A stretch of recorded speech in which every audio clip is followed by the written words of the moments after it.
News nation पर आपका स्वागत है। आपके साथ मैं हूं राकेश पांडे। बड़ी खबर जम्मू कश्मीर को लेकर परिसीमन आयोग की आज बैठक होने वाली है। जम्मू कश्मीर के सभी डीसी के साथ यह बैठक होगी। कल जम्मू कश्मीर पर पीएम की बड़ी बैठक होने वाली है और इस बैठक से पहले आज परिसीमन आयोग की बड़ी बैठक भी होने वाली है। जाहिर सी बात है, कल जो पीएम मोदी ने सर्वदलीय बैठक दिल्ली में बुलाई है, जिसमें कुल 14 दलों के नेताओं को न्योता भेजा गया है, उसमें हो सकता है कि जम्मू कश्मीर में किस तरीके से सियासी गतिविधियां एक बार फिर से शुरू हो जाए, राजनीतिक हलचल किस तरीके से शुरू हो जाए, इस पर चर्चा हो।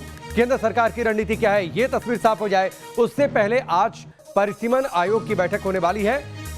तो ये एक संकेत हो सकता है कि जम्मू कश्मीर में सरकार इस रास्ते पर आगे बढ़ रही है कि जल्द से जल्द वहां पर चुनाव कब कराए जा सकते हैं, किस तरीके से वहां पर परिसीमन जल्दी से जल्दी कर दिया जाए ताकि जो सीटें रहें उस हिसाब से डिक्लेयर कर दी जाए। कल जम्मू कश्मीर पर पीएम की बड़ी बैठक है और उस बड़ी बैठक से पहले आज सबसे बड़ी खबर यह है कि आज परिसीमन आयोग की आज बैठक होने वाली है। जम्मू कश्मीर के सभी डीसी के साथ यह बैठक होगी। मीर फरीद हमारे साथ जुड़ चुके हैं, सीधे उनका रुख करते हैं। मीर फरीद, कल पीएम मोदी की बैठक, सर्वदलीय बैठक, उससे पहले आज परिसीमन आयोग की बैठक है। माना यह जाए, क्या यह संकेत है कि सरकार इस रास्ते पर आगे बढ़ रही है कि कब वहां पर चुनाव कराए जा सकते हैं? जी बिल्कुल, और डिलिमिटाइजेशन का एक्सरसाइज है, उसी पे सरकार आगे चल रही है और काफी समय धीरे से ये काम चल रहा है। और बेटा, कल की भी जो मीटिंग हो रही है 24 तारीख की, इसकी बात करें तो हमारे कुछ यही कह रहे हैं कि एजेंडा यही है।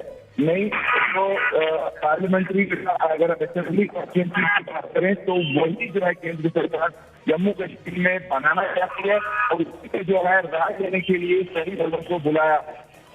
आज भी जो है ये प्रक्रिया चलेगी। जो डिलिमिटाइजेशन कमीशन है वो डिस्ट्रिक्ट कलेक्टर डीएम है, इससे जो है डिवेलपमेंट से बात करेगी और इस बारे में जो है जी ठीक है। चलिए, मीर फरीद हमसे जुड़ने के लिए बहुत बहुत शुक्रिया इस पूरी जानकारी के लिए। जम्मू कश्मीर को लेकर जो सर्वदलीय बैठक पीएम की, उससे पहले ये बड़ी बैठक परिसीमन आयोग की आज बैठक होने वाली है। जाहिर सी बात है, कल की बैठक में जो अंदाजा इस बात को लेकर है कि आने वाले समय में जम्मू कश्मीर में सियासी गतिविधियां, राजनीतिक गतिविधियां कैसे शुरू हो, चुनाव कब हो सकते हैं, इस बात को लेकर चर्चा हो, उससे पहले परिसीमन आयोग जल्द से जल्द अपना काम खत्म करना चाहता है। आगे बढ़ते हैं, बड़ी खबर जम्मू कश्मीर में महबूबा मुफ्ती के बयान का विरोध हो रहा है। महबूबा मुफ्ती के पाकिस्तान वाले बयान का विरोध हो रहा है। डोगरा फ्रंट ने महबूबा मुफ्ती के इस बयान का विरोध किया है। महबूबा मुफ्ती ने जो बैठक थी गुपकार गठबंधन की, उसके बाद ये कहा था बातचीत तो ठीक है लेकिन पाकिस्तान से भी बातचीत होना चाहिए। कल पीएम मोदी की सर्वदलीय बैठक है।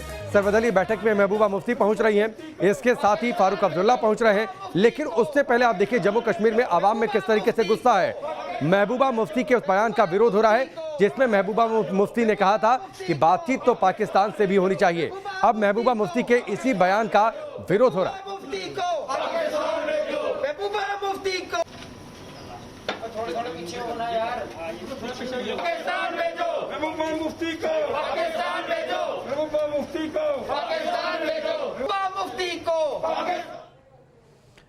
महबूबा मुफ्ती के बयान का विरोध, लेकिन नजरें कल होने वाली सर्वदलीय बैठक पर है। कश्मीर पर बैठक का काउंटडाउन शुरू हो चुका है। माना जा रहा है कि राज्य में एक बार फिर राजनीतिक प्रक्रिया की शुरुआत करने पर चर्चा हो सकती है। इस बीच गुपकार गठबंधन ने भी पीएम की बैठक में शामिल होने का फैसला किया है, लेकिन इस फैसले के पीछे भी पाकिस्तानी राग सामने आ गया। There can be no compromise on 370 and 35A. आसमान के तारे तो मांगेंगे नहीं, लेकिन वही मांगेंगे जो हमारा रहा है और हमारा ही रहना चाहिए। कई दिनों से चल रही कंफ्यूजन के बाद आखिरकार गुपकार गठबंधन को अक्ल आई और अलायंस ने पीएम मोदी की बुलाई बैठक में शामिल होने का फैसला कर लिया। आज श्रीनगर में हुई बैठक में गुपकार अलायंस के नेताओं ने कश्मीर पर हो रही बड़ी बैठक में शिरकत करने पर मुहर लगा दी। बैठक के बाद नेशनल कॉन्फ्रेंस के नेता फारूक अब्दुल्ला के मुताबिक गुपकार नेता पीएम की मीटिंग में भाग लेंगे। फारूक, महबूबा मुफ्ती पीएम की बैठक में शामिल होंगे और पीएम के सामने अपनी बात रखेंगे। हमारा मौक़िफ़ जो है वो आपको मालूम है, उसको दोहराने की जरूरत नहीं है। हमारा मौक़िफ़ जो है वो है और रहेगा। जिनको उन्होंने बुलाया है, महबूबा जी, मुझे, तारिगामी साहब को, और जिनको भी हम में से बुलाया है, हम लोग जा रहे हैं। वहाँ पे हमें उम्मीद है कि हम अपने जो मौक़िफ़ है उसको वहाँ पे वजीर आजम साहब और होम मिनिस्टर साहब के सामने रखें। हालांकि बैठक में शामिल होने के फैसले के साथ ही पूर्व मुख्यमंत्री महबूबा मुफ्ती का पाकिस्तान राग भी सामने आ गया, जिसके लिए हमने ये अलायंस बनाया हुआ है, जो हमसे छीना गया है। हम उस पे बात करेंगे कि ये आपने गलती की है, ये इलीगल रहा है, ये अनकॉन्स्टिट्यूशनल है। इसको बहाल किए बगैर जम्मू कश्मीर का मसला और जम्मू कश्मीर के हालात और इस पूरे खित्ते में आप अमन बहाल नहीं कर सकते। महबूबा मुफ्ती के पाकिस्तान राग का जवाब देने में बीजेपी ने देर नहीं लगाई। जम्मू कश्मीर बीजेपी अध्यक्ष रविंद्र रैना ने कहा कि गुपकार अलायंस को घाटी के लोगों से कोई लेना देना नहीं है, वो सिर्फ रटे रटाए एजेंडे पर चलना चाहते हैं। यहाँ तक बात है पाकिस्तान के साथ बातचीत करने को लेकर जिस प्रकार का बयान महबूबा मुफ्ती ने दिया है, बंदूक और बातचीत कभी एक साथ नहीं चल सकते। गुपकार अलायंस की बैठक में फारूक अब्दुल्ला के नेशनल कॉन्फ्रेंस और महबूबा मुफ्ती की पीपुल्स डेमोक्रेटिक पार्टी के अलावा CPIM, ANC और JKPM ने भाग लिया।